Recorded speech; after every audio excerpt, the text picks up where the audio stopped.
ഇടുക്കി അടിമാലി താലൂക്ക് ആശുപത്രിയിൽ dialysis centre യാഥാർത്ഥ്യമാകുന്നു. നാളെ മന്ത്രി വീണ ജോർജ് സെന്ററിന്റെ ഉദ്ഘാടനം നിർവഹിക്കും.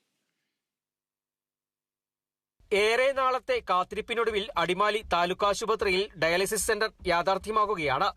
ഒക്ടോബർ ആദ്യവാരം മുതൽ ഡയാലിസിസ് ചെയ്തു തുടങ്ങും. ഇതിനായി വേണ്ടുന്ന ഉപകരണങ്ങൾ ആശുപത്രിയിൽ സജ്ജമായി. സെപ്റ്റംബർ 24 മുതൽ രോഗികൾക്ക് രജിസ്റ്റർ ചെയ്യാൻ കഴിയും. ആദ്യഘട്ടത്തിൽ ഒരേ സമയം 5 രോഗികളെ സെന്ററിൽ ഡയാലിസിസിന് വിധേയമാക്കാം. ഈ മാസം 23-ന് ആരോഗ്യവകുപ്പ് മന്ത്രി വീണ ജോർജ് സെന്ററിന്റെ ഉദ്ഘാടനം നിർവഹിക്കും. സെന്ററിന്റെ ഉദ്ഘാടനവുമായി ബന്ധപ്പെട്ട് സംഘാടക സമിതി രൂപീകരിച്ചു. അഡ്വക്കേറ്റ് എ രാജ MLA യോഗം ഉദ്ഘാടനം ചെയ്തു. ബ്ലോക്ക് പഞ്ചായത്ത് പ്രസിഡന്റ് സോമൻ ചെല്ലപ്പൻ യോഗത്തിൽ അധ്യക്ഷനായി.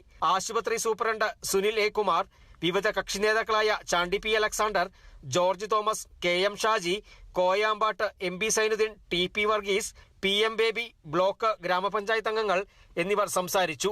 23-ന് രാവിലെ 11:30-നാണ് മന്ത്രി വീണ ജോർജ് സെന്ററിന്റെ ഉദ്ഘാടനം നിർവഹിക്കുന്നത്. Kerala vision news, Idukki.